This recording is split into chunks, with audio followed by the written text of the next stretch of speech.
आपल्या युट्यूबवर आपण प्रश्न उत्तरांचा छान कार्यक्रम सुरू केला, परंतु मधले काही दिवस गुरुदेव प्रचंड व्यस्ततेमध्ये कारणाने त्यांचा वेळ मिळणं खूप खूप मुश्किल. म्हणून आज आम्ही अशी नामी संधी साधलेली आहे की आज गजानन महाराजांचा प्रगट दिनोत्सव आहे आणि कपिकुल सिद्धपीठ स्वतः सद्गुरूंनी निर्माण केलेलं हे मंदिर, हा आश्रम गजानन महाराजांचा, तिथे हा मोठा दिवसभर उत्सव सुरू आहे. प्रचंड गर्दी सद्गुरूंच्या दर्शनाला होते आहे, आताही भक्त येतच आहेत, परंतु थोडासा आम्ही त्यांचा वेळ मागितलाय की आजच्या दिवशी त्यांच्याशी संवाद साधता यावा. कारण आजच्या दिवशी सद्गुरू मिळाले आहेत आम्हाला थोडा वेळ, आणि मला नेहमी असं वाटतं की फक्त त्यांनीच बोलत राहावं, कारण त्यांचं बोलणं म्हणजे आपली जागृती आहे, त्यांचं बोलणं म्हणजे सतत ज्ञान आहे, त्यांचं बोलणं म्हणजे आपल्याला सत्य दर्शन होणं आहे. त्यामुळे त्यांनी बोललं पाहिजे आणि आपण ऐकलं पाहिजे, या दोन महत्वाच्या गोष्टी आहेत. म्हणून महाराजांना आज विनंती, त्या स्वतःला महाराज म्हणून घेत नाहीत, त्यांना ते आवडतही नाही, परंतु ही आमची भावना आहे की आम्हाला त्यांच्या रूपामध्ये गुरु लाभलेत, गजानन महाराज स्वरूप लाभले आहेत आणि गेली अनेक अनेक वर्ष लाखो लोकांना, भक्तांना साधनेतलं मार्गदर्शन, ज्ञानाचं मार्गदर्शन, त्यांच्या समस्या निवारण, दुःख निवारण, एक आश्वासक आधार, एक ईश्वर पथावरचा मार्गदर्शक, एक सद्गुरू, एक वत्सल आई, अशा सर्व प्रकारे सद्गुरू आम्हाला आशीर्वाद देत आहेत, कृपा करत आहेत.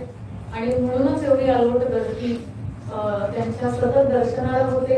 आपण जर आमच्या ग्रुपवर जॉईन असाल तर महिनाभर खरंच जी झंझावती भिक्षा फेरी झाली पूर्ण महाराष्ट्रभर, कानाकोपऱ्यामध्ये.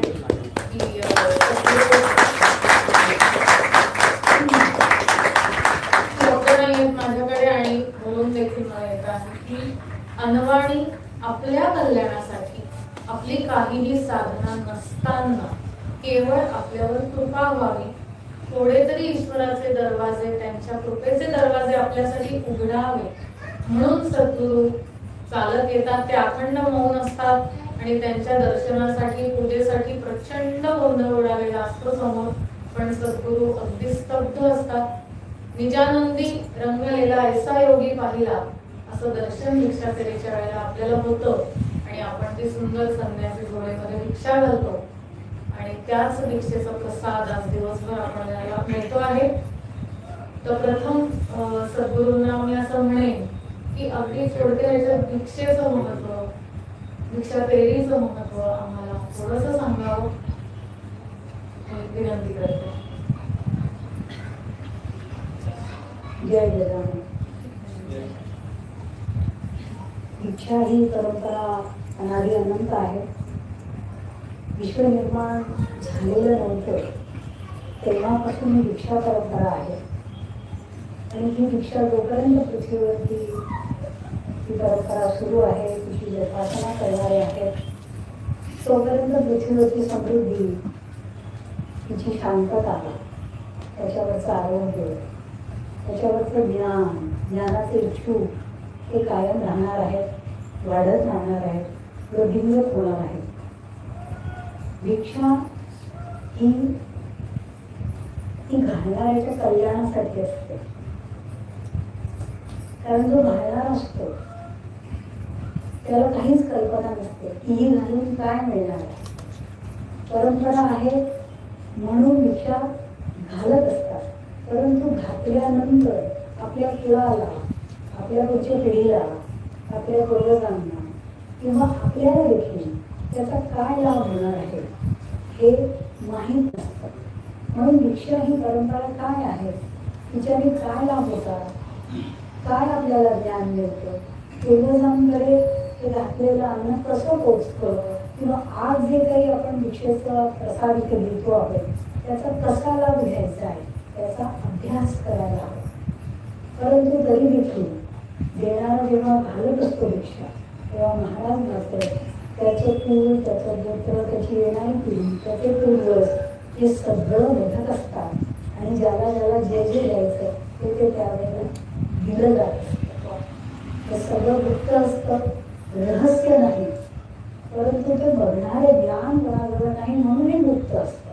परंतु प्रत्येकाचे जो हात, जे एका वेळेला 10 जरी हात आले दीक्षेच्या गोळीमध्ये, तरी 10ही हातांचे सगळे पूर्वज, त्यांच्या पुढच्या पिढ्या, हे सगळं चालू असतं सम्राट महाराजांशी, पिढ्यांशी, वास्तुपुरुषाशी, त्या ऋषींशी, त्या कुळाच्या गोत्राशी, त्या कुळाच्या देवतेशी हे संवाद चालू असतात. पदार्थ काय घालताय, धान्य काय घालताय, पोरांना काय घालताय, याच्यावर देखील त्या कुळाच्या पिढीचं सर्व पुढचा लाभ अवलंबून असतो. खूपच अलौकिक आहे हे सगळं. आणि मी असं म्हणेन की सद्गुरूंनी संन्यास घेतला आणि ती झोळी धारण करण्याची आज्ञा त्यांना समर्थांनी केली आणि म्हणून आपण हा सोहळा बघू शकतो आहे आणि आपल्याला ते भाग्य मिळतंय की झोळीमध्ये धान्य घालण्याचं. हा विषय खरंच खूप मोठा आहे आणि मी या निमित्ताने पुन्हा पुन्हा सद्गुरूंना अशी विनंती करेन की जसा जसा वेळ मिळेल तसं आपण हे संन्यासी टॉक्स चालू ठेवू. कारण तेच की तुम्ही बोलत राहिलं पाहिजे तरच या जगाचं कल्याण होईल. तर ही एक माझी विनंती आपण मान्य करावी. आणखीन सद्गुरू असं म्हणतील की मी बोलले आहे खूप कुठे, तर ह्या ज्या हृदय संवादिनी मुली आहेत आपल्या तर परिवारात सगळ्यांना माहिती आहे की हिचं नावच आहे हृदय संवादिनी. म्हणजे आपण आजकाल संवाद कोणाशी करू शकत नाही कारण आपले ताल जुळत नाही, म्हणून सूर जुळत नाही किंवा विश्वास कसा ठेवणार, विश्वास तेवढं राहिलेला नाहीये. त्यावेळेला सद्गुरूंनी असं सांगितलंय की तुम्हाला काहीतरी व्यक्त व्हायचंय, बोलायचंय, पण कुठे, असा जर प्रश्न असेल, मन मोकळं होत नसेल, काही दुःख असेल तर या वहीमध्ये तुम्ही लिहा. ते लिहिलेलं नक्कीच महाराजांपर्यंत ते पोहोचेल, इतकी खात्री सद्गुरूंनी दिली आहे. आणि असं झाल्यानंतर पहिलं लिखाण सद्गुरूंनीच केलंय त्यामध्ये की गजानन महाराजांचं हृदय, ईश्वराचं हृदय काय म्हणत आहे आता या क्षणी, ते सगळं या वयांमध्ये लिहिलेलं आहे. अगदी वेदांप्रमाणेच मी म्हणेन की हे अतिशय वंदनीय लेखन आहे, सद्गुरूंचं हस्तलिखित आहे. आणि यामध्ये अगदी समुद्रातील रेतीच्या कणापासून ते आभाळापर्यंत, तिथल्या थेंबापर्यंत सद्गुरूंनी ज्ञान लिहिलेलं आहे, कविता स्वरूपात, लेख स्वरूपात. तर त्यातली एक छोटी कविता मी लिहिणार, वाचणार आहे, क्षमा करा, कारण महाराजांनी ते लिहिलेलं आहे आणि आपल्यापर्यंत तो संदेश या कवितांद्वारे आपल्याला तो मिळतो. ते एक छानशी कविता यातली आपण नक्की आज वाचूया, म्हणजे त्यावर आपल्याला चर्चा करता येईल. प्रत्येकच पानावर एक वेगळ्या प्रकारचं ज्ञान सद्गुरूंनी लिहिलेलं आहे. एक छानच कविता आहे, सगळ्यांना समजेल.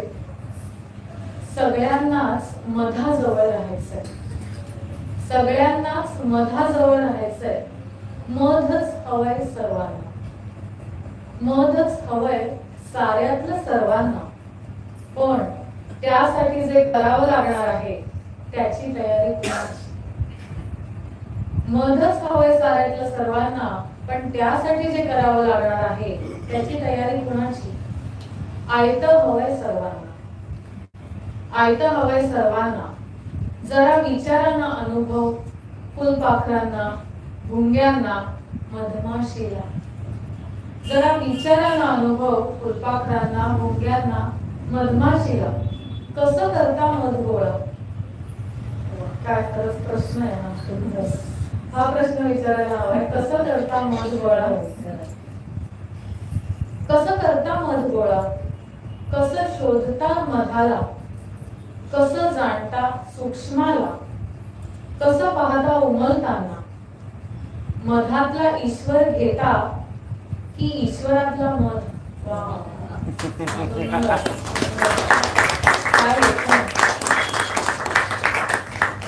मधातला ईश्वर घेता की ईश्वरातला मध. सांगा ना आम्हाला, मी एवढं तरी नक्कीच शिकवा, मी एवढं तरी नक्कीच शिकवा की द च्या जागी ध आणायचा कसा. द च्या जागी ध आणायचा कसा. मद आणि मध. महाराज म्हणतात की सगळ्यामध्ये मध आहे, त्या जागी ध कसा आणायचा. टाळ्या झाल्या पाहिजे.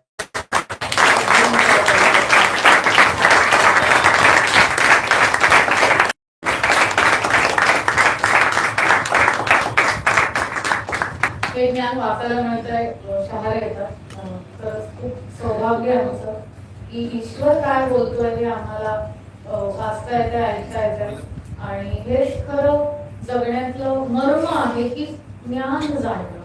आपण जगतोय, रोज दिवस उगवतोय, आपण रोज स्वयंपाक पाणी करतोय, आपल्या समस्या आहेत, नोकऱ्या आहेत, पण आपण फक्त त्या 100 वर्षाच्या आयुष्याचा विचार करतो. त्या आधीही खूप घडून गेले आणि त्यानंतरही घडणार आहे, ही मधली गोष्ट आहे. जसं समर्थ म्हणतात की जन्म 2 दिवसांची वस्ती कोठेतरी करावी, तसं हे कसं ते 2 दिवस कसे जगायचे खऱ्या आणि ईश्वराला हवे कसे, हेच सद्गुरूंकडनं आपण जाणून घेतलं पाहिजे. जसं इथे म्हटले महाराज की आपल्याला हा प्रश्न कधी पडलाय का की फुलपाखरू मध कसं गोळा करतात किंवा मधमाशा मध कसं गोळा करतात. सुंदर प्रश्न महाराजांनीच विचारलाय. आणि दच्या जागी ध आणायचा कसा, तर ह्याविषयी थोडंसं आपण आम्हाला विस्तृत स्वरूपात सांगावं. विषय खरोखरच खूप चांगले आहेत. मध म्हणजे अहंकार आणि मध म्हणजे सेवा.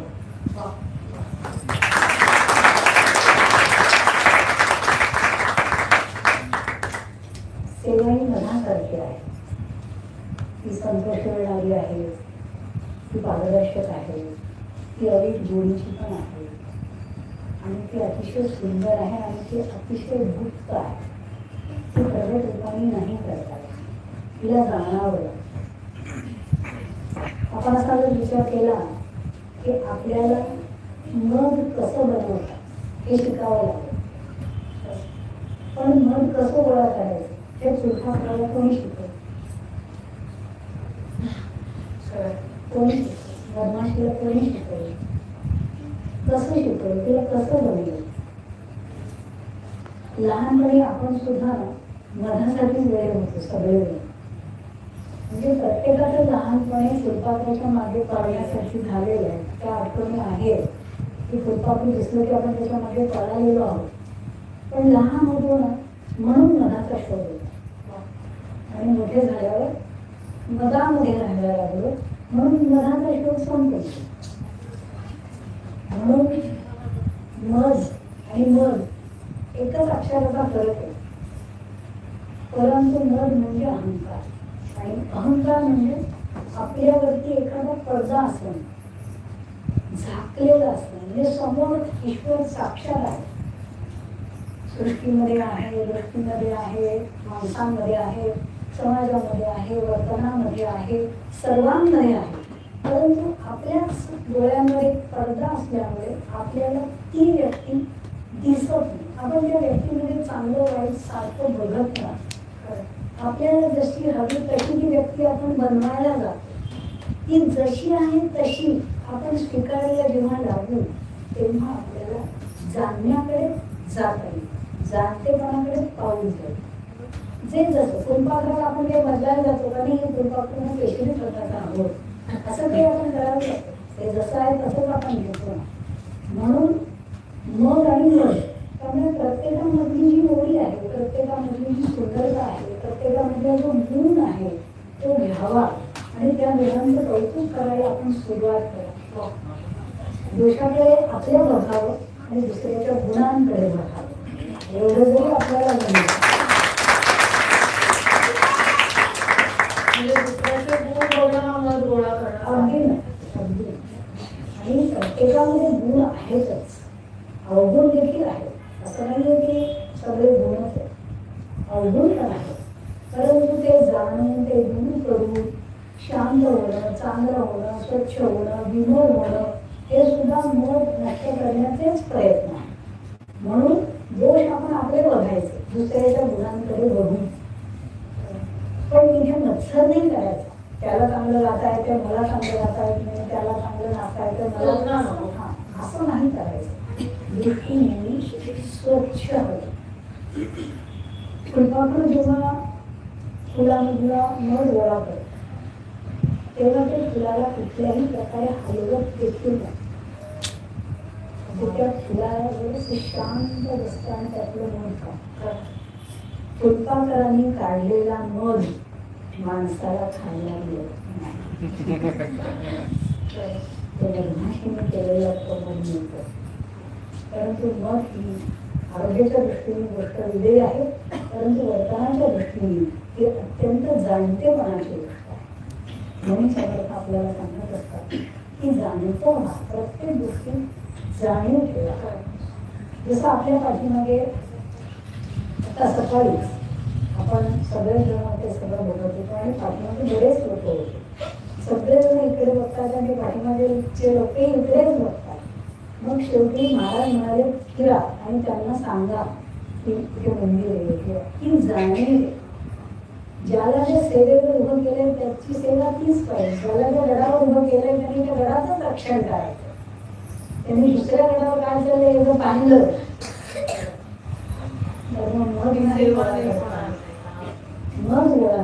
लढासाठी आपल्या फुलाच कडे लक्ष पाहिजे, म्हणजे आपल्या सेवेच कडे लक्ष.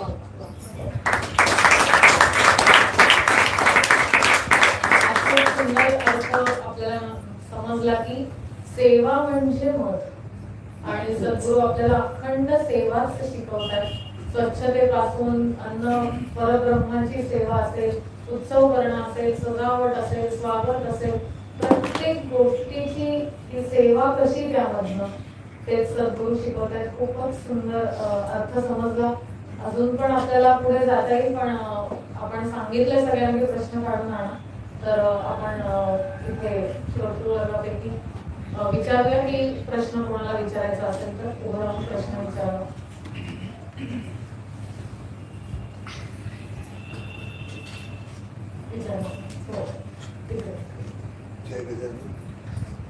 नित्य नियमाप्रमाणे रोज पूजा करतो.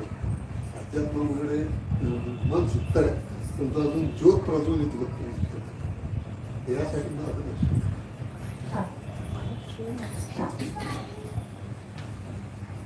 आपण रोज पूजा करतो, बहुतेक सारे जण करत असतील.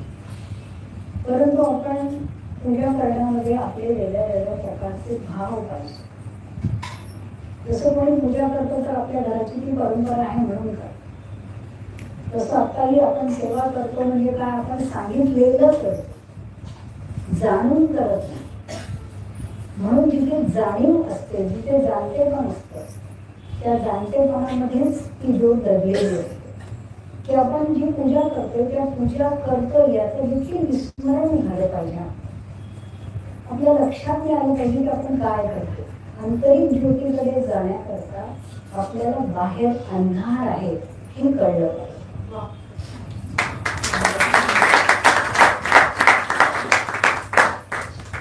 आणि बाहेर खरोखरच अंधार आहे. आपल्याला वेदांनी देखील हे सांगितलं आहे की तमातून ज्योतीकडे, मृतातून अमृताकडे, असं आपल्याला जायचं आहे. त्यामुळे बाहेर अंधार आहे हे एकदा जाणून घ्या. एकदा सगळीकडे दृष्टी फिरवा, दृष्टी टाका, जाणती दृष्टी टाका की कुठे अंधार आहे. कुठेही दार वाजवलं तरी तिथे आपल्याला दाराआड आपल्यासारखा भेटणार आहे.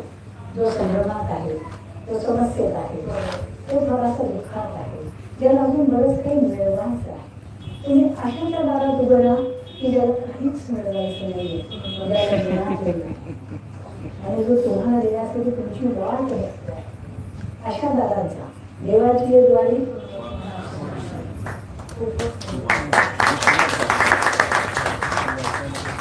एकदा त्या दारामध्ये आलो की आपलं तम, आपला अंधार नष्ट होते आणि आंतरिक ज्योती प्रकट होते. म्हणजे काय होतं की त्या दारामध्ये आल्यानंतर आपल्याला तिथून जावंच नाही वाटत. आपल्याला तिथनं हलावंसं नाही वाटत. असं वाटतं आपण इथेच खूप राहावं, खूप काहीतरी इथेच करत राहावं. यालाच ते आंतरिक ज्योत म्हणतात. परंतु पुन्हा आपल्याला समाजाचं भान येतं, संसाराचं भान येतं, पुन्हा तो क्रम आपल्यावरती येतो. जसं सकाळी सूर्य आणि रात्री चंद्र ही जी काही आपली दिनचर्या आहे ती तीच आहे की सकाळी ज्योत असते, रात्री अंधार असतो. हाच आपला सुद्धा आयुष्याचा दिनक्रम असतो की जेव्हा आपण सद्गुरूंकडे येतो, जेव्हा असे छान छान उत्सव होतात, तेव्हा असं वाटतं नाही आता कुठेच जायचं नाही, झालं सगळं मिळालं, कारण आम्हाला घरी राहावंसंच वाटत नाही, असं प्रत्येकाच्या मुखात येतं. पण जशी जशी रात्र यायला लागते, चंद्र यायला लागतो, तसा तसा सूर्य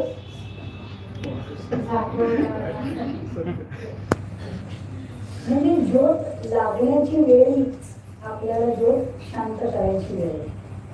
म्हणून आपण कायम सद्गुरू स्मरणामध्ये राहावं, सद्गुरूंच्या आठवणींमध्ये राहावं, त्यांच्या सेवेमध्ये राहावं, तरच ती ज्योत प्रज्वलित होऊ शकाल. आणि आपण ज्योत प्रज्वलित होणं म्हणजे काय? आता आपण सगळं जग बघतोय, आता आपण इथे बसून तारे देखील बघू शकतो, म्हणजे दृष्टी आहे आपल्याला, पण त्या दृष्टीला आपण स्वतः नाही बघू शकत. आपण स्वतः दिसतो का आपल्या दृष्टीला? आपलं स्वरूप दिसतं का? मी कसा आहे, मी कोण आहे, मी कुठून आलोय, हे त्या दृष्टीला नाही दिसत. आणि ज्योत म्हणजे स्वतःचं स्वरूप स्वतःला दिसणं.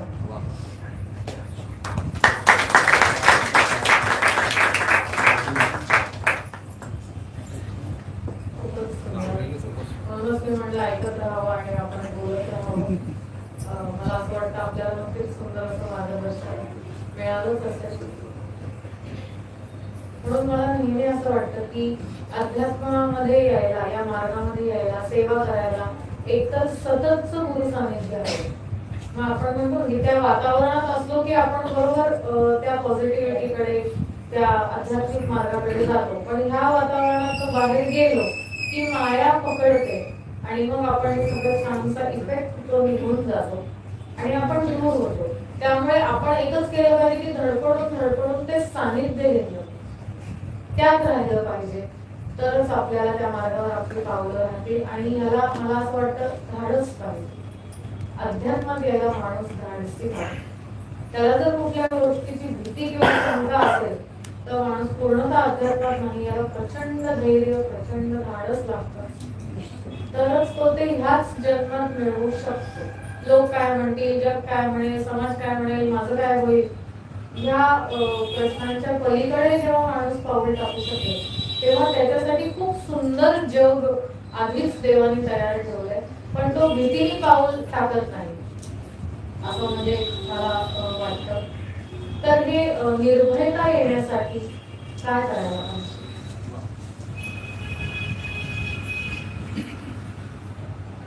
प्रश्न खूप छान आहे आणि या प्रश्नाने ती जाणीव की आपल्याला भय संकल्प आहे. श्रीकृष्णाने ते संपवलं, तसं आपल्याला श्रीकृष्णांच्या सानिध्यातच गेलं पाहिजे तर ते भय संपेल.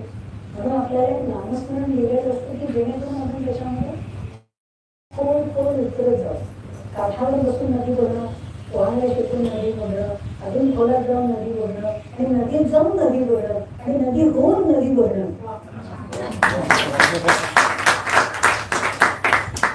हा तो प्रवास आहे. आणि अध्यात्म शिलाचं लक्षण आहे. अध्यात्म हे झाडाचं, दुबळ्याचं लक्षण नाही. तो माणूस अध्यात्म करू शकत नाही जो दुबळा आहे. शारीरिक, मानसिक कुठल्याही प्रकारचं दुबळेपण त्या अध्यात्मामध्ये नाही होऊ शकत. त्याला वीर महावीरच लागतात. त्यामुळे आपल्याला सद्गुरू सेवेनेच या गोष्टींपर्यंत जाता येत. पूर्वीच्या काळी असं होतं की ऋषीमुनींच्या गुरुकुलामध्ये, ऋषीमुनींच्या आश्रमांमध्ये प्रत्येक जण शिकायला जात होतं, सेवेला जात होतं. स्वतः भगवान श्रीकृष्ण देखील सेवेला गेलेले आहेत. ऋषी सांदीपनींच्या आश्रमामध्ये त्यांनी सेवा केलेली आहे. तिथे त्यांच्या त्या तलावामध्ये त्यांनी त्यांची पाठी मांडलेली आहे, अंक लिहिलेली. त्या पाण्याला अजून त्या पाठीचा छान वास येतो, दगडी पाठीचा. परंतु ती प्रत्येक गोष्ट एका भावनेने, एका उंचीवर घेतली पाहिजे. आपण काय करतो की कुठली मिळालेली गोष्ट ही आपल्या बाजूने विचार करतो. जसं सद्गुरूने जर सांगितलं की तुला आज ही सेवा आहे, तर त्याला असं वाटत असतं मला ती का नाही मिळाली. तुला आज खाली थांबायचं, याचा अर्थ मी वर थांबायचं नाहीये. आणि एखाद्याला सांगितलं की तुला वर थांबायचं, मी खाली नाही थांबायचं. याचा अर्थ असा आहे की सद्गुरूंच्या मुखातून आलेल्या वाक्यावर तातडीने आपला अंमल बसवणं म्हणजे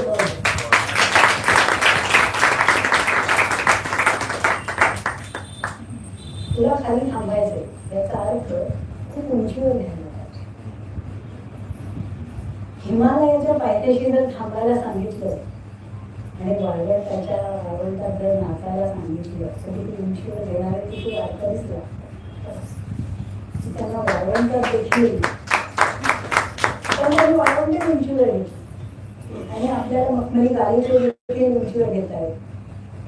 म्हणून आपल्या दृष्टीतला जो फरक आहे, आपल्या दृष्टीमध्ये जो मग आहे, अहंकार आहे, तो आपण आपल्या वैयक्तिक बाजूने विचार जो करत असतो, आपलं काहीतरी कालवत असतो, त्यापेक्षा ती शुद्ध दृष्टी होण्याकरता आपल्याला सगळं सेवेमध्ये यावं लागतं आणि ती सेवा आपल्याला करावी लागते. सेवेशिवाय अध्यात्म समजणार नाही. दुसरं असं की आपल्याला काय भीती वाटत असते की लोक काय म्हणतात आणि बहुतांशी लोक म्हणायलाच आलेले आहेत. एखादा इतका करत असतो सेवा की त्याला कुठेतरी कोपऱ्यात घेऊन कधी एकदा जागं करतो अशी लोकांची धडपड चाललेली आहे. तरी कुठेतरी तो चहा द्यायला एकटा भेटला की त्याला लगेच सांगतो करतोय सकाळपासनं पण थोडं जरा एवढं वापरू नको नकोस म्हणजे पुष्कळ व्हायचंय. आतापासून एवढं केलं तर पुढे कसं होईल, जरा लांब राहा नसतो. त्याला त्याचा आनंद मिळालेला असतो. फुलपाखरू फुलामधलं मग वेचत असत.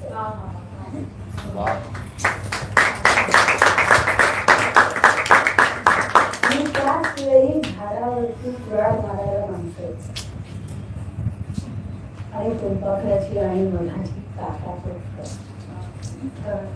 तेव्हा लक्षात ठेवावं की श्रद्धेवर भाव घालणाऱ्याला या ब्रह्मांडामध्ये काहीही मिळणार नाही. काहीच नाही. श्रद्धेला खतपाणी घाल, त्याला द्यायला आनंद हाताने बसलेले आहे. त्यामुळे आपली सेवा हे आपणच करायची. कोणी काहीही म्हणून काहीही म्हणून. कृष्ण गिरविणी कोणी गवळण तिला अडविते कवाड अंगणी अवघ्या तळे साचले भिडले जलधारा.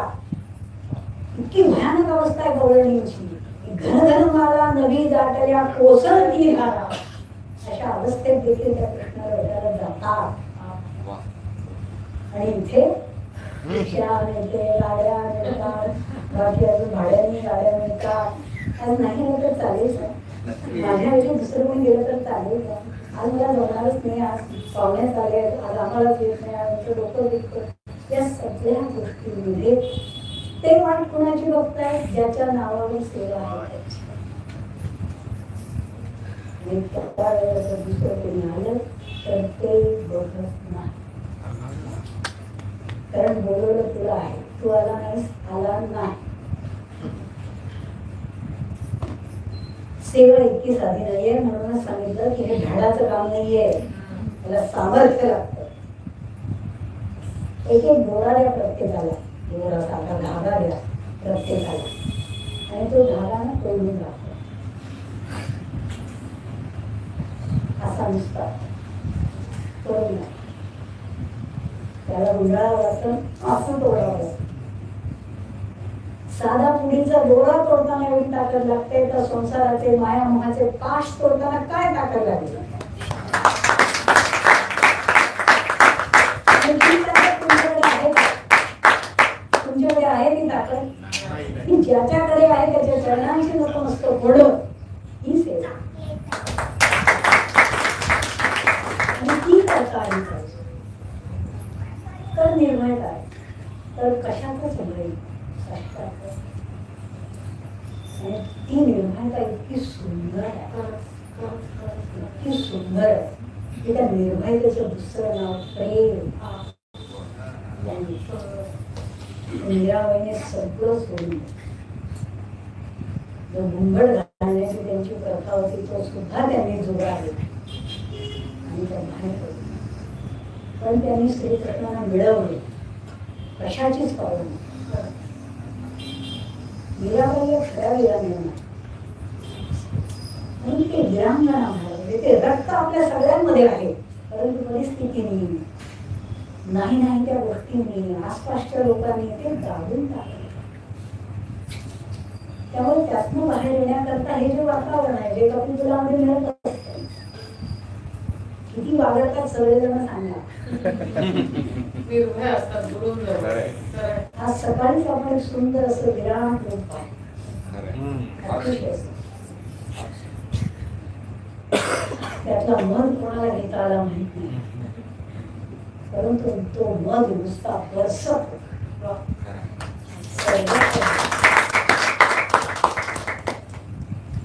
साक्षात ते प्रकट झालेले. वातावरण एकदम शांत, एकदम.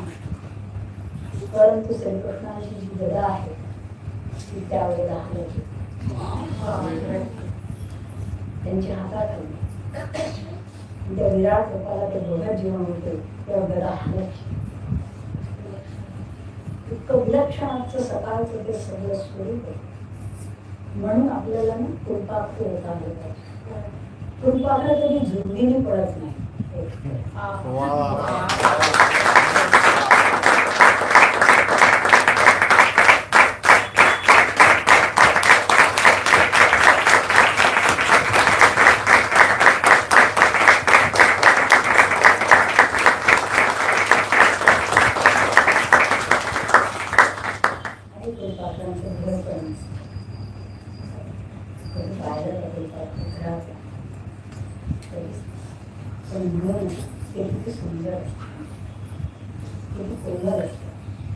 हे बालपण ते आपल्याला किती हवंच असतं. ते बालपण आपण विसरतो आणि सद्गुरूंच्या अंगणामध्ये पुन्हा ते बालपण आपल्याला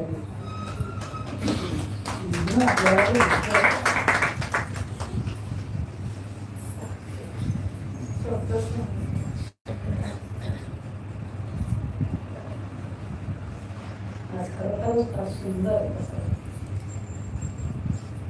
दर्शन त्यांची कृपा.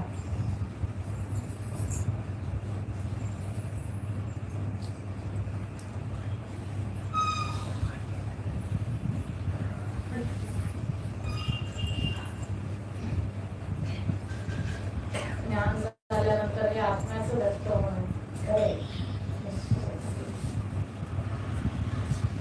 आपल्याला ते खाली आहे. खूपच सुंदर संदेश आहे.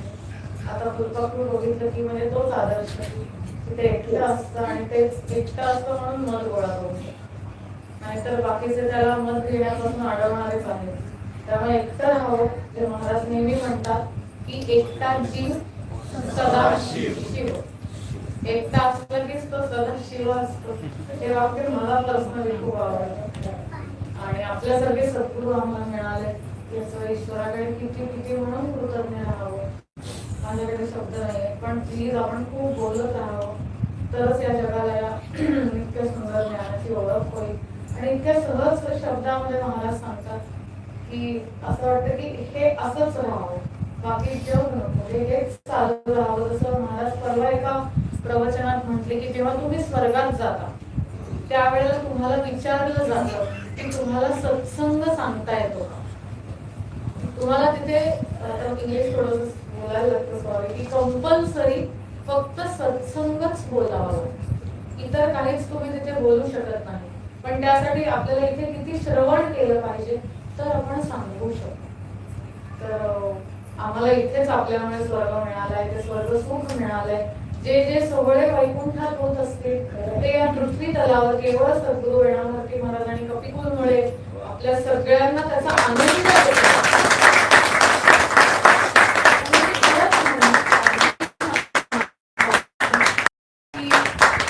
रोज दिवाळी आहे आपल्याला गुरूंमुळे, रोज आनंद, रोज उत्साह, रोज पूजा, रोज औक्षण, रोज पायघड्या, रोज फुलांचे वर्षाव, रोज आनंदाची देवाणघेवाण, प्रेमाची देवाणघेवाण, ज्ञानाची देवाणघेवाण, सेवेची संधी. हे कपिकुळ हे अलौकिक असं या पृथ्वी तलावर हनुमंतांनी त्यांच्या आशीर्वादाने निर्माण केलंय. हा आनंद शब्दात वर्णन करण्यासारखा नाही आणि तो केवळ आपल्या कृपेने मिळालाय. तर असंच आम्हाला आपल्या चरणांशी ठेवा. आपण अजून कोणाला प्रश्न विचारायचा असेल तर. आपण जे नामस्मरण करतो ते नामस्मरण योग्य मार्गाने चाललंय का अयोग्य मार्गाने चाललंय किंवा कुठपर्यंत कुठली कुठल्या स्थितीपर्यंत ते येतंय की याची काही प्राथमिक लक्षणं त्या साधकाला किंवा त्याला जो करतो नामस्मरण त्याला काही जाणवतं का काही ती कशी असतात किंवा तरी आपण याच्याबद्दल थोडंसं हा प्रश्न बहुतेक सगळ्यांच्या मनामध्ये असेल. काहींना असंही होतं की आपल्याला विचारायचं असतं, परंतु पुन्हा तेच असतं की आपल्याला संवादामध्ये संकोच असतो की आपले शब्द आपल्याला व्यक्त करता येतील ना, लोक असणार तर नाही. परंतु आपलं दुःख आणि आपलं सुख या दोन्ही गोष्टींमध्ये ही वैयक्तिकच आपण असतो. त्यामुळे आपण जे काही विचारायचं असतं त्याचा संकोच नाही कधी करायचं.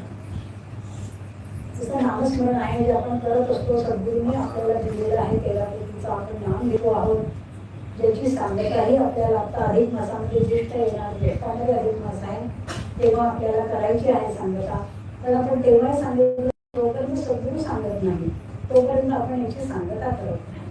त्यामुळे बरेच जणांना असं वाटलं आपण एकच वर्ष नाम घेणार होतो, काय झालं म्हणून काहींनी ते थांबवून दिलं, काहींनी ते चालू ठेवलंय. परंतु तो मुहूर्त ते काढून देतात तेव्हाच ते योग्य असतं.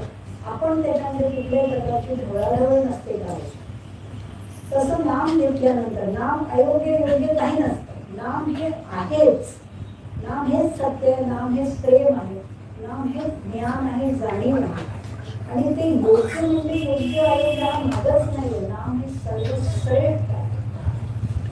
माऊलीने देखील सांगितलं आहे, असे नव्हे नाम सर्व मार्गा वरिष्ठ, तेथे काही कष्ट नाही लागते. काहीच कष्ट नाही.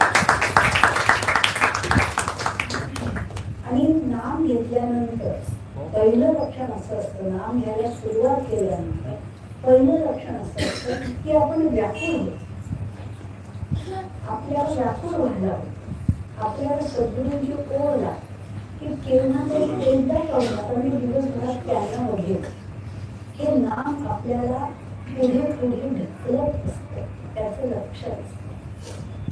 तसं माऊली म्हणतात की बहुत सुकृताची जोडी म्हणून विठ्ठली आवड. खूप सुकृत माणसाचं एकत्र आलं. सुकृत म्हणजे काय तर वरती गेलेल्या सर्व पिढ्या वास्तुपुरुषापासूनच नव्हे तर ऋषी ज्यांनी गोत्र सुरू केलं, ज्यांनी आपल्याला पुढं दिलं, म्हणजे फुलाचा वृक्ष लावला आणि त्याच्या फांद्यांवरती पानं होऊन प्रत्येकाला विखरायला, विस्तारायला, व्यापायला जागा दिली, ते ऋषी, ते फुल. त्या फुलामध्ये प्रत्येकाला एक नाम, एक जागा, त्या सगळ्यांचे आशीर्वाद म्हणजे सुकृत. आणि त्या सगळ्यांचे आशीर्वाद मिळाल्यावर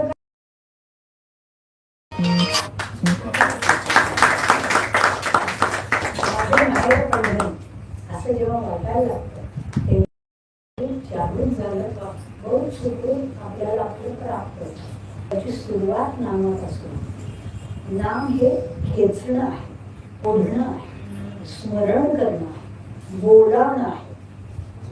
त्याला बोलवायचं आणि आपण मागे सरायचं, त्याला येऊन द्यायचं, नदीच्या प्रवाहाला येऊन द्यायचं आणि आपण मागे मागे मागे मागे मागे मागे इतकं मागे की वाळवंट होत नदीला आणण्याचं. आणि मग ती चंद्रभागा उतरते आणि मग ते सुंदर सोहळा होतो.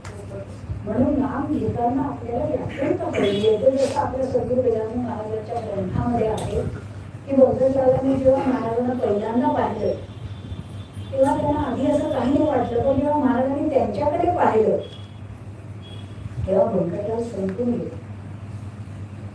ते पहिलं नाम होतं.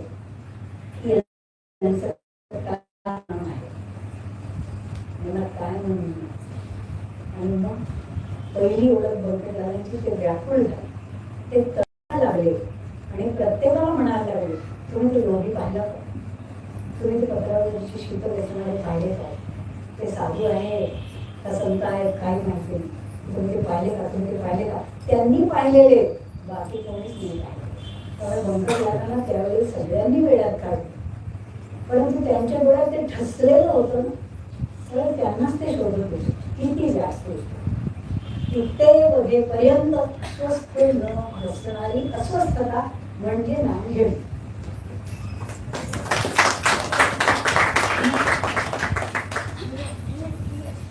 आपल्याला युट्यूबवर आता लाईव्ह चालू आहे, तिथे प्रश्न आलेला आहे, तो मी वाचते. मानव जन्म कशाकरिता मिळाला आहे आपल्याला? प्रदीप डांगे असं म्हणून आहे, त्याने प्रश्न विचारला. जरूर आपण सद्गुरूंना विनंती करू.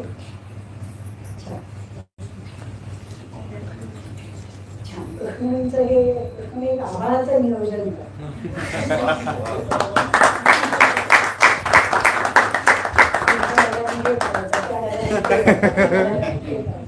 सगळ्या ढगांना ते नियोजन देऊन मग ते आभाळ मोकळं करतात त्यांच्यासाठी. आणि मानव जन्म जो आहे ते स्वरूप ओळखण्याकरता आपल्याला मोक्ष आणि मुक्ती हे तर मिळवायचंच आहे, त्याच्यावर आपला अधिकारच आहे, ते आपल्याला मिळणारच आहे. परंतु जोपर्यंत आपल्याला स्वतःची ओळख होत नाही, स्वतःशी आपण बोलत नाही, आपण सगळ्यांशी संवाद करतो, परंतु स्वतःशी जेव्हा संवाद करते तेव्हा कुठले शब्द असतात सांग? म्हणूनच असतो, आपल्या आतच बोलत असतो. काहीच कुठला शब्द नसतो, वाद्य नसतं, कोलाहल नसतो, गर्दी नसते, वातावरण नसतं, काहीच नसतं. आपण एखाद्या बस स्थानकावर उभे राहिलो ना तरी देखील आपल्या अंतर्गत आपले संवाद चालूच असतात. पण तेव्हा आपण कोणाशी बोलत असतो, कोणाला सांगत असतो, आज असं झालं, आज या गोष्टीचं दुःख झालं, आज या गोष्टीचा आनंद झाला, आज ही गोष्ट हवी होती, आज या गोष्टीला उशीर होतं, हे कोण ऐकतंय? कोण? हे आपल्यातल्याच दुसऱ्याला भेटण्यासाठी एक होणं याकरता मानव जन्म.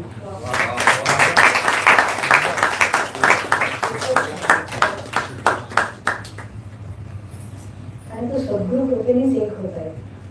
आणि ती तिथी आहे ज्या दिवशी आपण एक होऊ शकतो, ती तिथी आहे एकादशी. त्याची तयारी प्रथम स्वतः करून घेते.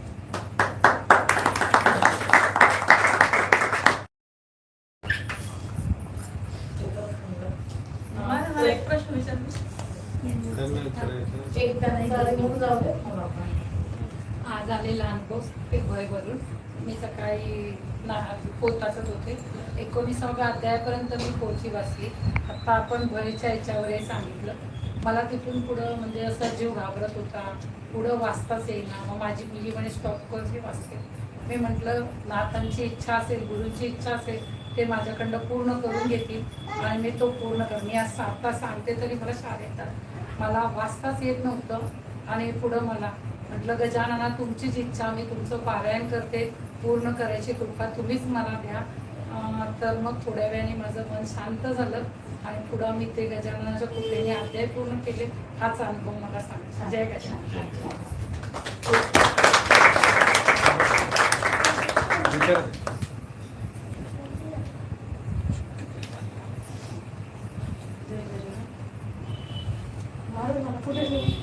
मला आश्रम आणावं होतं आतापर्यंत. आणि माझ्या घरामध्ये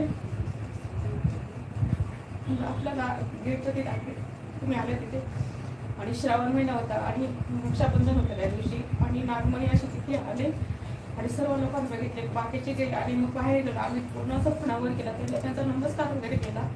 ते पण मला दर्शन झालं आणि घरामध्ये ते भारद्वाज पक्षी पण एक झाडावरती एक घरात मला भारद्वाज पडद्यावरती पण बसला आणि मुंगूस पण असं फक्त घरामध्ये ना तर तो मोती धरल्यामुळे तो पूर्ण रिटर्न मागे गेला. असे असे सगळे येतात भागात आमच्या घरामध्ये. आणि मी तर केवळ वळला गेली ना त्यांच्यामुळे इकडे खूप वळते मी. मला यांच्यावरती खूप कुठे गेली तर माझ्याकडे फक्त राधा आणि कृष्ण इथं पलीकडे खूप थेट दिसत नाही महाराज. चांगली अवस्था आहे. आणि माझं हृदय स्मरण सारखं रात्री मी एकटीच असते. यांना 2-2.5 वर्ष झाले महाराज. तुमच्या तिथून त्यांना चहा, तुमच्या तिथून कधी त्यांना डबा वगैरे मागवत होती, आपलं चौकशी काढला होतं त्यांचं. त्यांना 2-2.5 वर्ष झाले. पण मला माझं खूप रडायला येत. कुठल्याही मंदिरात गेलं ना, विठ्ठलाकडे जरी गेलं ना तरी पण रडते. मी ज्यावेळेस आमचं भजन चालू होतं, आम्ही पुण्याला गेलो पुतणीच्या लग्नाकडे. आमच्या गाडून 3-4 कोलम थोडे घेतल्या. कृष्णाचं भजन चालू होतं पण आमच्या दोघांना थोडं पण पुस्तक नाही. लोक म्हणे 2 जण धाग्यावर गेले पण आम्हाला काही सुद्धा सुचलं नाही महाराज. तेव्हा पण आम्हाला राधाकृष्णच हेच भजन चालू होतं. मी तुमच्याकडे आली, इकडे आले का नको आनंद होतो. काल पण ही आली नाचली ना पहिल्यांदा विठ्ठल आणि रुक्मिणी होते त्यांच्याकडे बघून मला आनंद झाला. मला असे खूप खूप संकेत येतात मला. त्याबद्दल थोडंसं मार्गदर्शन. मग तुम्हाला थोडं ना याच्याबद्दल थोडं मार्गदर्शन हवंय की परमेश्वराच्या मनात काय, आम्ही यांनी जे सगळं काय आहे कमवलेलं, मला सर्व दान धर्म करून मोकळं व्हायचंय. आपलं जे तुम्ही आल्यापेक्षा केलं त्या घराला रुद्राश्रम वगैरे बनवायचे. तुम्ही मला काहीतरी मार्ग देऊन आणि सल्ला वगैरे द्या की परमेश्वराला माहिती माझे किती वर्ष मला नाही माहिती आहे, पण तिथं ते चालू करायचे, ते प्रोसेस चालू करायचे. एक त्यांची इच्छा होती की ट्रस्ट वगैरे करून आणि एक मालकी हक्क ठेवायचं असं म्हणून ते ट्रस्ट वगैरे बनवायचे. तर तुम्हाला कुठपत योग्य वाटत तर तुम्ही त्याच्यामध्ये लक्ष घालावं एवढीच माझी इच्छा आहे महाराज. म्हणजे कुठे कुठे काय आहे हे सगळं दानधर्म करून द्यायचं मला. जरूर सांगते. मग मला तुमच्या शांत वगैरे बोलून सगळे ठरवायचं मला सर्व गोष्टी, आणि तिची पण काय आहे ती मला पावडपट्ट्याने करून ठेवायची असं माझी खूप इच्छा आहे मला. म्हणजे माझ्या पाठीमागे काही कोणी मी एकटीच आहे. आम्ही परमेश्वराला माहिती पूर्ण शून्यातून विश्व निर्माण केले महाराज. खूप कष्ट केले. कपालेश्वर भगवान साक्षी, त्यांच्या दारातच सगळं आम्ही कष्ट केले सगळे. जरूर आपण सांगतो. बस, पाणी दे. हे अनावर होणं देखील एक गोष्टीचं लक्षण असतं. परंतु व्यक्ती त्याला निवेद त्याची जोड हवी. कारण आपण भगवंतावर नुसतं प्रेम करून उपयोग नाही आहे. मला भगवंत हवा म्हणून भगवंत मिळणार नाहीये. त्याला विवेक पाहिजे, त्याला जाणीव हे फार महत्वाचं. देवावर प्रेम सगळ्यांचंच आहे, देव सगळ्यांनाच हवा आहे. परंतु देवाला काय हवं आहे हे जाणणं म्हणजे जाणतं. तसं मला काय हवंय, त्यात का हवंय ना ते या तिथीला झाले. या तिथीला पृथ्वीच्या भाग्याने पृथ्वीला अनंत कोटी ब्रह्मांड नायक महाराजाधिराज योगराज परब्रह्म सच्चिदानंद भक्त प्रतिपाल श्रीराम जानकी सेवक बघायला नको, साक्षात प्रगट. आज आपल्यामध्ये काय प्रगट झालं? प्रगट दिनाला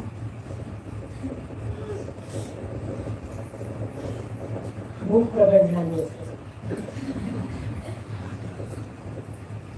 ज्ञान प्रगट झाला. त्यांना ज्ञान, त्यांना ज्ञानी म्हणा. ते अज्ञान नष्ट करायला आले. म्हणजे अज्ञान नष्ट करणारं ते तेज आहे, आणि ते तेज राम सेवेच आहे. ते दुसऱ्या कशातच आहे. ते सेवेसाठी स्वामी आहे आणि स्वामींसाठी सेवक आहे.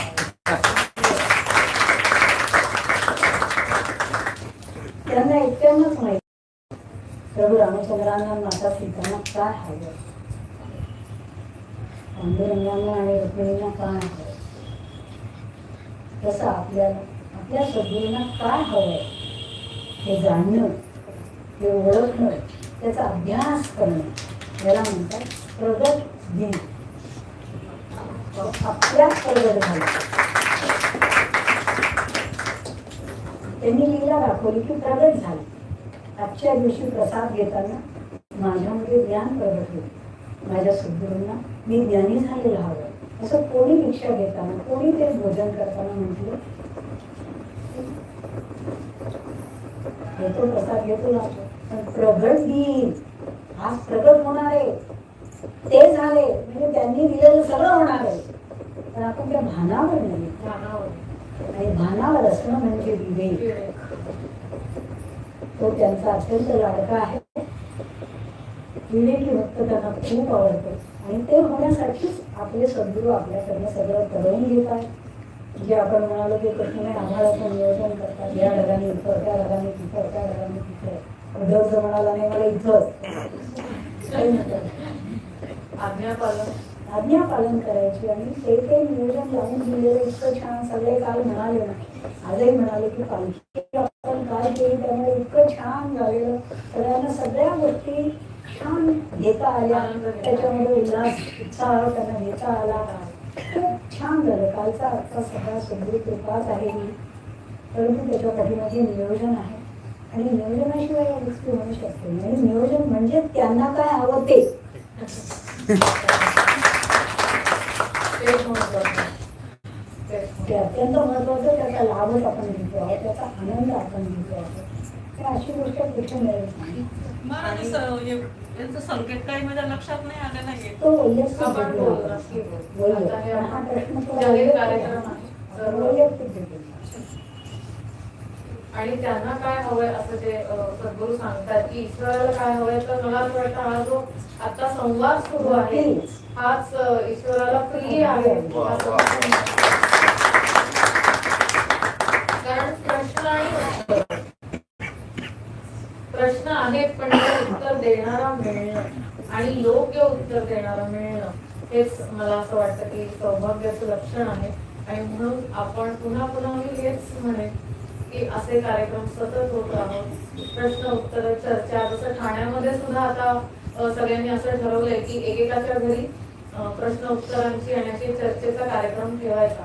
छोट्या छोट्या समुदायाला ज्या शंका आहेत कोणाला विचारायचं असा जो प्रश्न आहे तर ठाण्यामध्ये एक सुंदर उपक्रम सुरू होतोय की दर महिन्याला एकेकाच्या घरी हा संवाद होणार आहे आणि विष्णू सहस्त्र नामावरच आपलं प्रवचन सुरूच आहे. म्हणजे असं मी म्हणत असते, त्यांना वेळ नसतो, व्यस्तता असते, पण वाटीपासून ते चमच्यापर्यंत असं म्हणूया प्रत्येक गोष्टी मागचं ईश्वराचं नियोजन जे कोणी सांगू शकत असेल तर ते सद्गुरू वीणाभारती महाराज आहेत. आणि त्यांच्या मागे हट्ट करून मागे लागून आपण हे समजून घेतलं पाहिजे, ऐकलं पाहिजे असं मला वाटतं. कारण मी नेहमी म्हणते जे सानिध्यात असतात त्यांना पुन्हा हा जन्म नाही, पुन्हा असे सद्गुरू नाही, पुन्हा माणूस जन्म मिळेल नाही माहिती नाही. जे आहे ते आत्ता आहे. आत्ता विश्वात्मके देवे असेल कदाचित ते, आता विश्वात्मके देवे की जे आहे ते आत्ता आहे, ते आत्ताच घ्या. नंतर हा कधीच उगवत नसतो, कधीच नसतो आणि नंतर हा आपल्या हातात पण नाही. त्यामुळे हा जन्म आत्ता आहे, सद्गुरू आत्ता आहेत, तर आत्ताच आपण आपलं म्हणजे जीवनाचं सार्थक केलं पाहिजे हा माझा भाव असतो आणि तो सगळ्यांचाच असावा असं वाटतं. कोणाला अजून प्रश्न असेल तर विचारा. प्रश्न नाहीये, पण आता जे काही तुम्ही सांगितलं की ठाण्याला अशा उपक्रम चालू आहे, तर आमचं पनवेलकरांचा असं म्हणणं आहे की आलाय तर तुम्ही ठाण्यापर्यंत रविवारी येणार आहात दर महिन्याच्या शनिवारी पनवेलला देखील आपण जायचं. नक्की जिथे जिथे असे मला तर वाटतं सत्संग तर आहेच, पण प्रश्न उत्तर अजून छान वाटतात. आणि ज्यांना ज्यांना वाटतंय की हा उपक्रम सुरू करावा विना संकोच त्यांनी घरी सद्गुरू येतील आणि काही छोटा समुदाय एकत्र येऊन आपण एक तासभर नक्की सद्गुरूंना विनंती करू शकतो आणि असा वेळ देऊ शकतो आणि आपल्याला अनेक अनेक प्रश्नांची उकल होईल. प्रश्न पडण्याकरिता अभ्यास नक्की सुरू करावा लागेल आपल्याला. आणि छान, आज खूपच छान वाटतंय. जरूर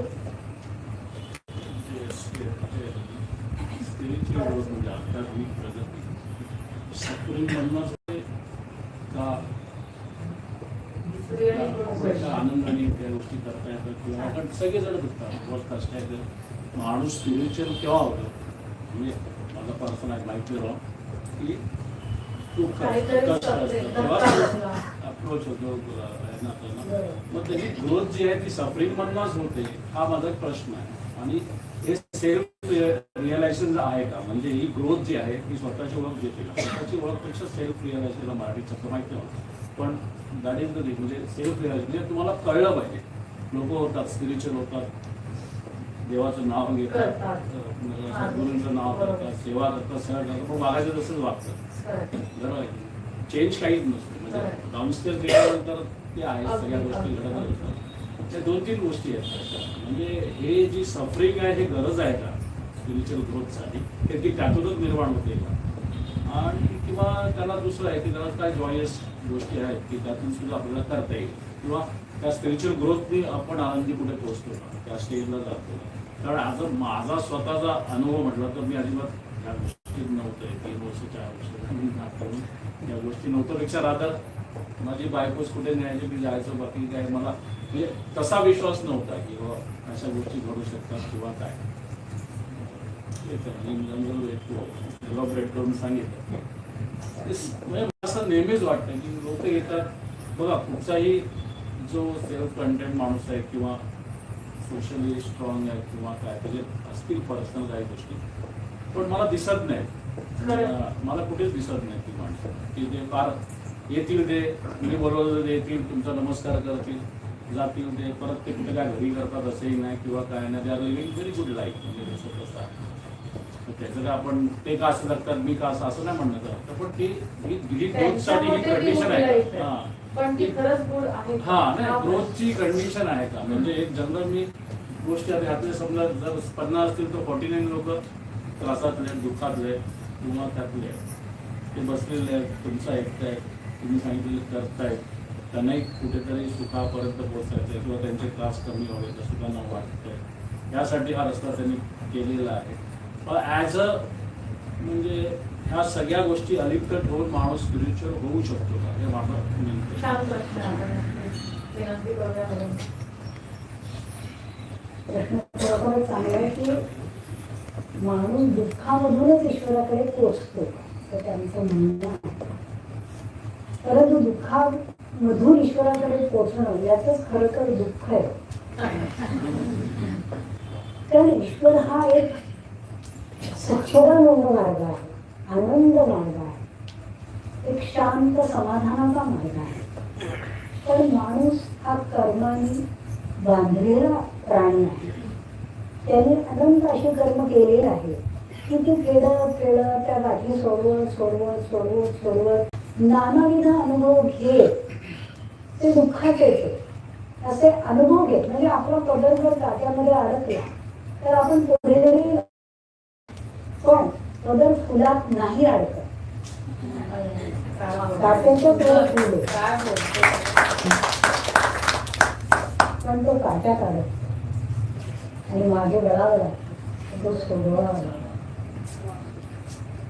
त्यापेक्षा फुलात पदर अडकवणारे जर भेटले तर दुःख आहे का?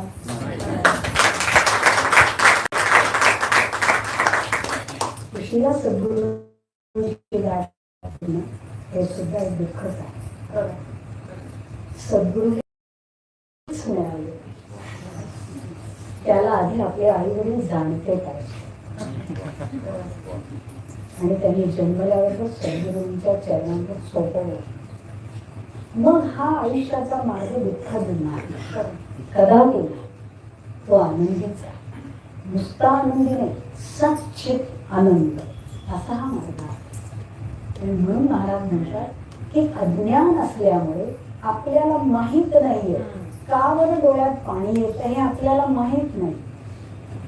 दुःखाने माणूस रडतोय, संकटाने माणूस गोंधळतोय, समस्येने माणूस संभ्रमात जातोय, ईश्वरावरचा विश्वास सोडतो किंवा अशा प्रकारचे काही प्रश्न पडतात की ती लोक खूप छान जगतात आयुष्य. ते देवाला हातही जोडत नाहीये, ते कुठलं पारायण करत नाहीत, ते कुठल्या मंदिरातही जात नाही, पण ते छान आयुष्य जगतात आणि आपण एवढं करतोय तरी आपण दुःखदच आयुष्य जगतो. परंतु हे प्रश्न हा प्रश्न खूप जुना आहे. प्रत्येकाच्या मनामध्ये हा प्रश्न असतो आणि प्रत्येक जण नेहमी दुसऱ्याकडे बघत असतो. दुसऱ्याकडे स्वतःकडे बघायला कुठलाच आरसा आहे, समोर तो एक आरसा आहे की जो तुम्हाला तुमच्याचकडे बघायचा आणि त्या आरशात बघण्यासाठी सुखरूप लागतं. तो आरसा मिळायला सुखरूप लागतं. कसं असतं बघा की एखाद्याला असं वाटतं की ती लोक खूप सुखी खूप आनंदात आहे, ते काहीच करत नाही आणि मग एखाद दिवशी एखाद्याची कुठेतरी भेट होते गाठ होते आणि ते त्यांच्या घरी जातात आणि मग गेल्यावर ते बघतात की किती सुखी आहेत, त्यांच्याकडे असं आहे, त्यांच्याकडे सोफा आहे, टीव्ही आहे. बापरे आपल्या सुखाच्या कल्पना वस्तूवर वगैरे आशाश्वत संग्रहावर सुखाच्या केलेल्या कल्पना त्या नेहमी दुःखदायकच असतात आणि शाश्वत सुखाच्या कल्पना या नेहमी सुखदायकच.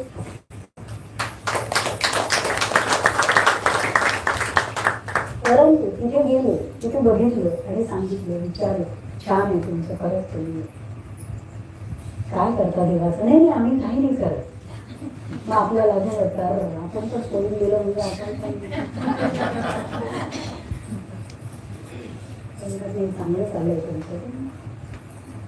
आपल्या गोष्टी गेल्या असतात. चांगलं चाललंय. मुलगा विचारत मुलगी करता राहते. मग आपल्याला स्वतःने आपल्याला मुलगा विचार बघा आरशात बघता आहात की त्याला मुलगा विचारत नाही, मला तर विचारत.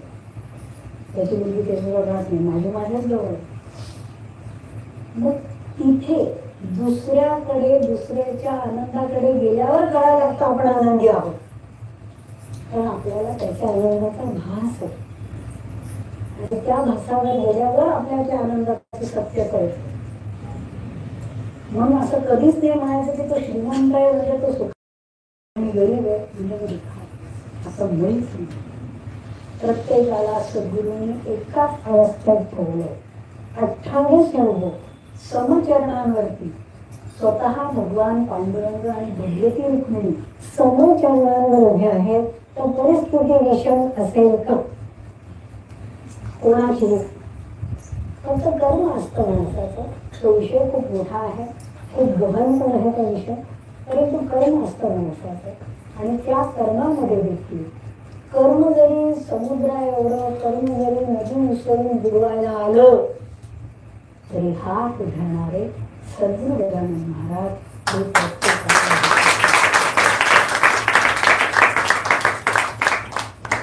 आणि दुःखाने माणूस येतो परमेश्वराकडे, तो आध्यात्मिक होतो म्हणणं चुकीचं वेळीच नाहीये, हे बरोबर आहे. परंतु दुःख हे त्याच्या कर्मामुळे आहे आणि सुख हे त्याच्या दृष्टीने देणारे सद्गुरू. जसा तिथे पूर आला बऱ्यापैकी काही गोष्टी वाहून गेल्या, लोकांच्या पण गेल्या, वाईट वाटलं, साहजिक असते. पूर परिस्थितीच भयानक असते. येऊ नये. प्रेमाला पूर यावा, सेवेला पूर यावा, ज्ञानाला पूर यावा, पण तो येत नाही म्हणून नदीला येतो आणि मग ती वस्तू ओढून येते आणि मग माणूस विचारायला येतो महाराज माझं असं झालं. पोट दुखलं तरी विचारायला आले होते. तेव्हा महाराज त्यांना म्हणाले काळजी नव्हते करू. महाराज मी खूप आनंदाने आवडीने कर्ज काढून फ्रीज घेतला होता, वाहून गेला. महाराज म्हणाले अरे गोदावरी तुझ्या घरात हाताने आली आणि तुझ्याकडचं फ्रीज घेऊन तुझ्यापेक्षा एका गरीबाला ती इथे फ्रीज घेऊन.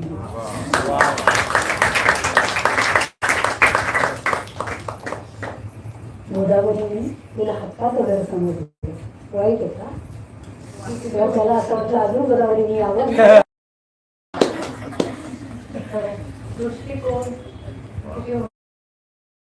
कोण हक्क सांगतो सांगा. ईश्वर जो म्हणतो की तू ये आणि तू हे काम कर, किती आनंदाची गोष्ट आहे.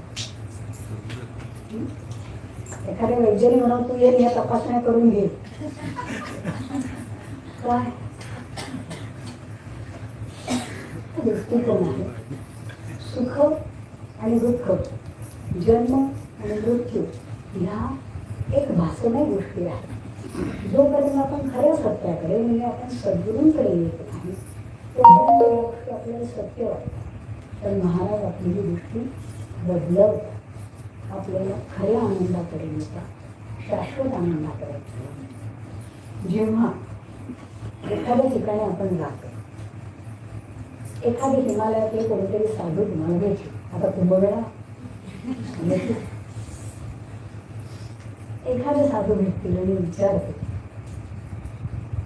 कौन गुरु के चेले हो. त्यांच्या प्रश्नातच गडबडून जातो माणूस.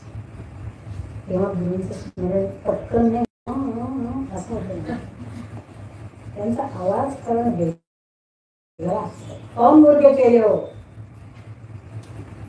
त्या वेळेला जर स्मरण झालं ना गुरूंचं आणि चटकन सांगता आलं ना तर त्यांच्याकडनं होणारा प्रेमचा वर्षाव एकदा अनुभवा, तेव्हा कळेल की सुख म्हणजे काय.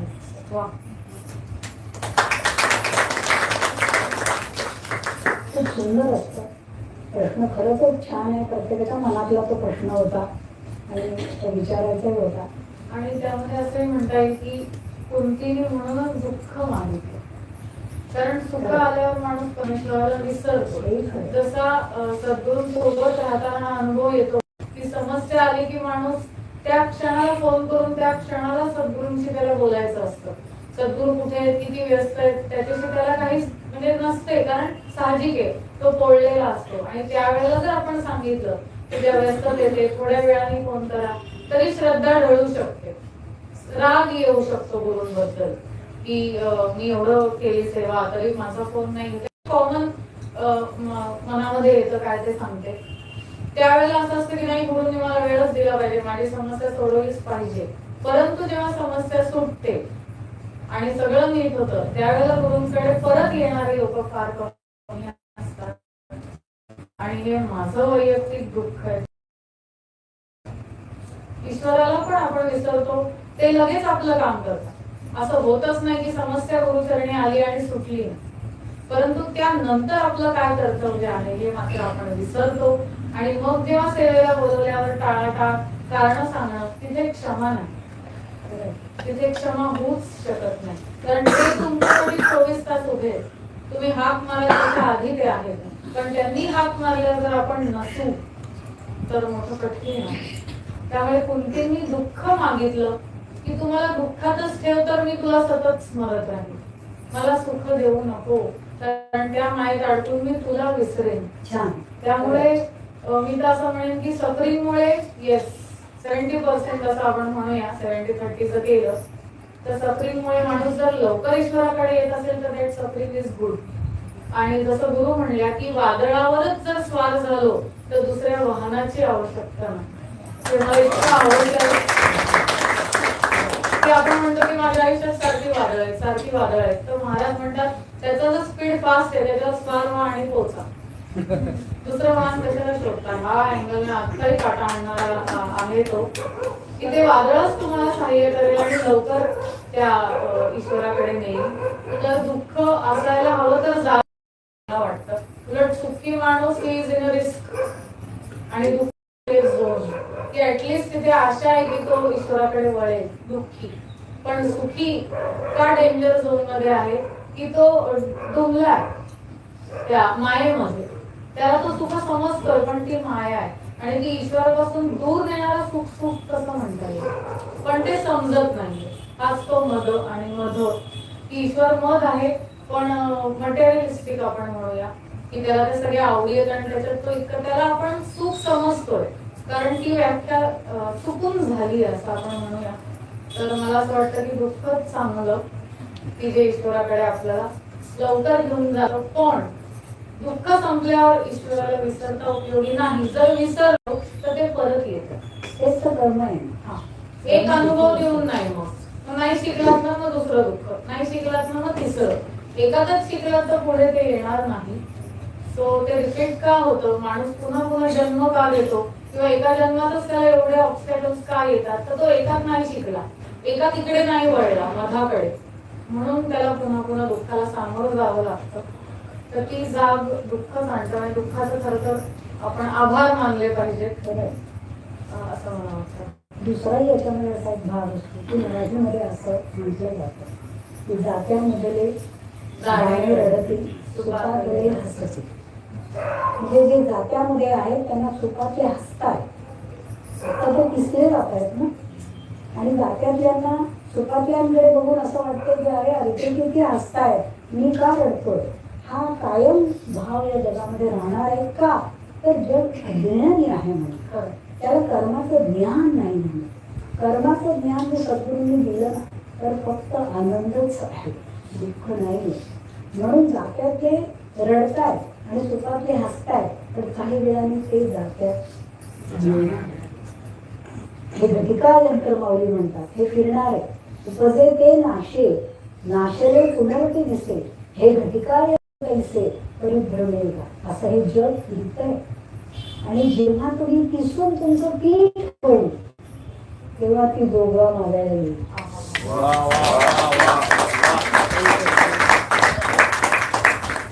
आणि तिचा जोगवा मागणं आणि जोगवा घालणं म्हणजे आपल्या भाग्याची परमावधी आहे. तो असं सांगून हे सगळं जाणून घ्या. जसं एक कविता आहे की जोगवा जोगी भा, असं महाराज म्हणतात. जोगवा की जोगी भा. जसं शिक्षण का शिक क्षण, तर त्या शब्दाकडे महाराज आपल्याला इतकं सुंदर वळवतात. ते ज्ञान, ते ज्ञान. जेव्हा मी आयुष्यात नसते, गणपतीत आई असतात, त्यावेळेला कविता हाच माझा आधार असतो आणि त्यातनं मला सद्गुरू किंवा आई भेटत राहते. आणि मी त्या वयाला इतकं जवळ ठेवलेलं असतं की आई जवळ आहे, पण त्यामध्ये इतकं ज्ञान आहे, त्या क्षणाला मला असं वाटत असतं की ती जवळ पाहिजे आणि तिला हे ऐकवलं पाहिजे. कारण महाराज लिहितात त्याच्यानंतर पलटून पुन्हा कधीच वाचत नाही. ते या सगळ्या त्यांनी वाटलंय, तर आपण ह्याच्यावरती सतत एपिसोड करत राहू. मला असं वाटतं अजून एखादा प्रश्न आपण घेऊन मी ह्या प्रश्न म्हणून नाहीये, पण मी आपल्याला खरंच सर्वांना आपल्याला असे सद्गुरू म्हणजे प्रत्यक्ष परमेश्वरच मिळाले की जे आपण म्हणण्याप्रमाणे प्रश्न विचारण्यात अनेक आहेत, पण त्याला समर्पक आणि सोप्या विचारात उदाहरण देणार आहे. तर महाराजांनी ज्ञान आणि अज्ञानावरती इतके उदाहरणं दिलेले आहेत की प्रत्येक वेळीचं उदाहरण हे वेगवेगळं असतं. त्याच्यामध्ये फक्त एक कशापासून म्हणजे मी तर सगळ्यांना म्हणतो की तो ग्रंथ सगळ्यांनी अवश्य वाचावा. तो कदाचित आपल्याला पहिल्यांदा आपल्या डोक्यावरतून जातो, कारण आपली तेवढी समज नाहीये ते समजून घेण्यात. पण जेवढं डीप आता त्याच्यामध्ये एक साधारण अज्ञान आणि ज्ञानाचं एक ग्रहणाचं उदाहरण दिलेलं आहे महाराजांनी. तर आपण आपण म्हणतो की महाराजांनी सांगितलं की ग्रहण लागणं अशुभ अशुभ अशुभ अशुभ. पण महाराजांनी त्यात दिलं की ग्रहण लागणं म्हणजे काय, तर म्हणे एकापासून एक पुढे जाणं, म्हणजे एकाने दुसऱ्याला ओलांडलेलं आहे. की सुंदर व्याख्या महाराजांनी दिलेली आहे की सूर्याने चंद्राला ओलांडणं किंवा चंद्राने सूर्याला ओलांडणं, तो हा भाग ग्रहांचा झाला. पण आपल्या जीवनामध्ये पण तसंच आहे, आपण ओलांडणं कसं करणं ती एक ज्ञानाची व्याख्या तिथे त्यांनी इतकी सुंदर दिलेली आहे. आणि दुसरं एक उदाहरण मला महाराजांनी म्हणजे असं एकदा ऐकलं, महाराजांकडूनच ऐकलेलं आहे की आपल्या वाटेला दुःख काय, तर मी माझं सुख पाहत नाहीये, मी सुखी कसं हे नाही पाहते, मी दुसरा दुःखात आहे ना मी ते पाहतो, तो दुसरा दुःखात आहे म्हणजे मी सुखात आहे. म्हणजे काय की म्हणून मग काय प्रत्येक जण तेच पाहतोय की हा दुःखात आहे ना मग मी सुखात आहे, मग सुखी कोणीच नाहीये, कारण प्रत्येकाचं सुख आहे दुसऱ्याच्या दुःखावर अवलंबून आहे. तर महाराजांनी अशा अनेक उदाहरणं आपल्याला दिलेले आहे सुख दुःखाचे आणि ज्ञान अज्ञानाचे. खूप वेगवेगळ्या याच्याने प्रकारे आपण ऐकतो आहोत आणि म्हणूनच आपण म्हणतो की किती ऐकलं तरी ते कमीच पडतं. पण प्रत्येकाने त्याचा कर्ममार्ग जाणून घ्यावा. सद्गुरू त्यासाठी आलेले असतात. पण कर्म म्हणजे अज्ञान आणि कर्मातून मुक्ती म्हणजेच आनंद आहे. त्यामुळे हे मला का भोगावं लागतं, असे मला का दिवस आहेत, अशा समस्या असे संघर्ष मला का आहेत, हे प्रत्येकाने त्याच्या कर्मभागातून जाणलं पाहिजे. तेव्हाच मग आपल्याला तो आनंद काय आहे हे कळेल. तर तेवढा वेळ आणि त्याहीपेक्षा जाणून घेऊन काय कर्म केलं म्हणजे मी यातनं सुटे, त्याची तर लयलूट कपिकुलत आहे. मी असं म्हणेन की इथलं कुठलंही कर्म हे त्या पाशातनं बंधनातनं सोडवणारं आहे. म्हणून आपण मुंग्या माणसं भिक्षा फेरीला येतात, कारण तो एक मार्ग आहे की त्या कर्मातनं सुटण्याचा, मोकळं होण्याचा. तर जास्तीत जास्त सद्गुरू सान्निध्य, आज्ञापालन अशा उत्सवांमध्ये या कार्यामध्ये मिळेल ती सेवा धडपडून करणं, यानेच ते कर्म कमी होईल असं एक मला वाटतं. आणि भगवान श्रीकृष्णांनी स्वतः उच्चिष्टे काढलेली आहेत. साधू 17 वेळी उचलल्या साधू संतांच्या. आणि स्वतः महाबली हनुमंत आजही महाविष्णू आणि महालक्ष्मींचं महाद्वार झाडत असतात. ती सेवा ते आजही कुणालाही देत नाही. आणि हनुमंत जेव्हा ते महाद्वार झाडतात काय असेल अप्रतिम का बरं त्यांना ही सेवा आवडते हे आपण त्यांच्याकडनं जाणून घेतलं पाहिजे. तर आपण त्यांच्याच कुलात बसलो, कपी कुलात. ते इथं हात जोडून उभे खाली, कुठेही ते असे डोळावेरी घेतलेले असतात, गदा घेतलेले असतात, उड्डाण केलेले असतात. इथे ते शांत कमळ आहे हातात, सुंदर आहे. फार सुंदर. परंतु त्यांना ते झाडू काढण्याची सेवा एवढी का आवडते जी आपल्याला मुळीच आवडत नाही. मला झाडायला सांगितलं, आल्यावर मला म्हणाले पैठणी असेल मी असं केलेलं आहे, आता उत्तर पवार म्हणाले मला म्हणाले हा झाडू आणतात. आपण तिथे लगेच वैयक्तिक होतो, पण त्याच क्षणीवर आपण ती गोष्ट घेतली की अरे हनुमंत बरोबर झाडताय, काय झाडाला सुख आहे ते हनुमंतालाच विचारलं पाहिजे. त्याच्याशिवाय आपल्याला सेवेमधला मोह मिळणं अवघड आहे. आणि ज्याला सेवा मिळते, त्याला सेवा करायला सांगितली जाते, त्याचं कर्म सूक्ष्म व्हायला सुरुवात झाली.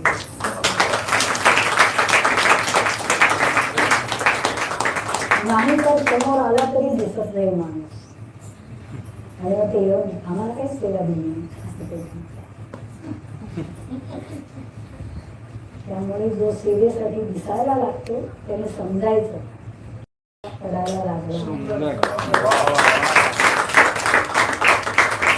फार सुंदर आहे हा सेवा मार्ग समर्थ रामदास स्वामी महाराजांनी दिलेला, अत्यंत सुंदर आहे. तो सगळेजण जाणून घ्या.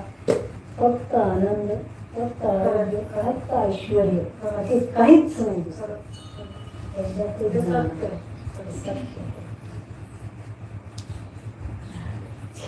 मला असं वाटतं 2 दिवस सद्गुरू आपल्या सोबत आहेत, तर असंच हा कंटिन्यू ठेवा.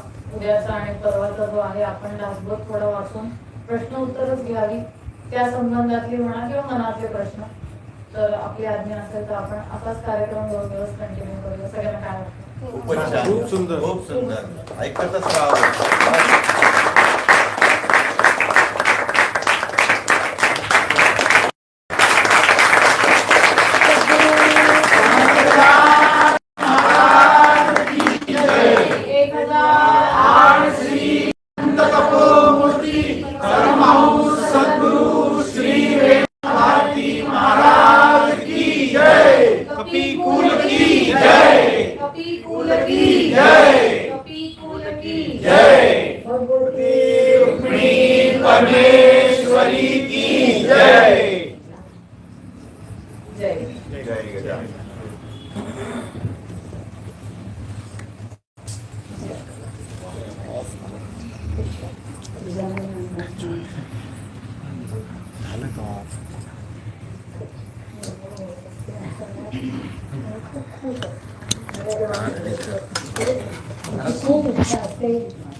हे सुद्धा खूप खूप मोठी ही उपलब्धी करून दिली तू आम्हाला. त्याबद्दल आम्ही तुझे सगळे खरोखर काय म्हणावं तर शब्द म्हणजे काय म्हणतो कामाचा सपाटा चालू असतो सकाळपासून, आणि एवढ्या वातावरणात एवढं शांत ऐकवणं ही खरोखर तुझी सुद्धा कृपाच आहे आमच्या. खरं तुझे आभार सगळ्यांच्या.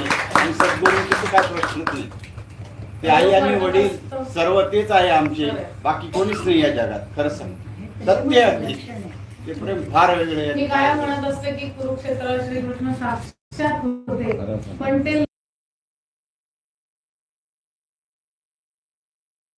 आता बाकी या पृथ्वीवर काहीच घडलं नाही पाहिजे, फक्त हेच घडत राहिलं पाहिजे असं माझी. महाराजांनी सांगितलं आनंदाचे करण्याचं सामर्थ्य त्यांच्या. एवढंच मागणे सगळ्यांच्या होती. तुमचा सत्संग कायम घडवा आणि तुमच्या संघ कायम राहावं हीच तुमच्या चरणी प्रार्थना आजच्या दिनी. महाराजांनी सांगितलं की शेवटची नौका आहे, या नौकेमध्ये सर्वांनी आता बसून घ्या, याच्या पुढे नौका नाही. शेवटची नौका माझ्या बाळाला.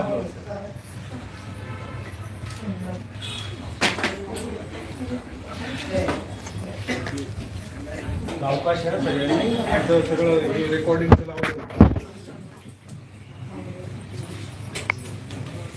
उद्या आणि परवा संध्याकाळी असं 7 ते 9 आपण या वेळात प्रश्न उत्तर असतील सगळ्यांनी उपस्थित राहा.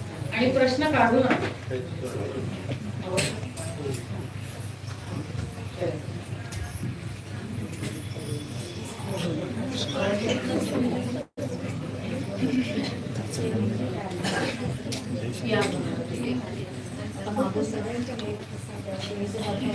महत्वाचं होतं. अजून एक प्रश्न होता माझा. उद्या उद्या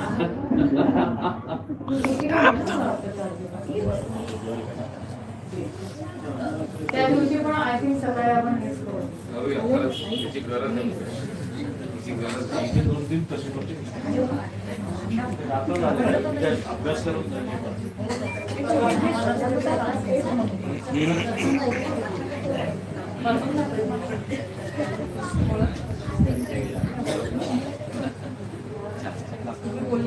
मी आधी लेट झाला मिस्त्री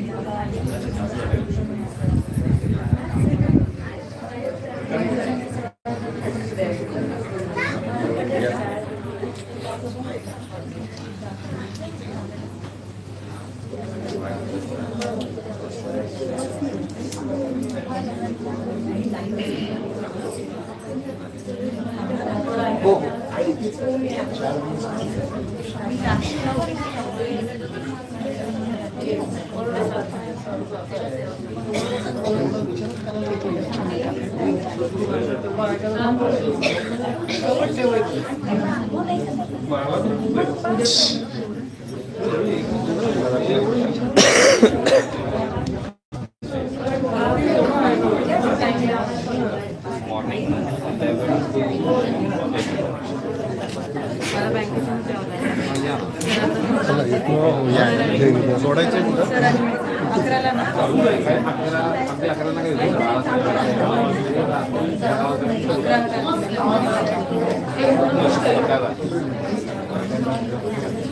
छान वाटलं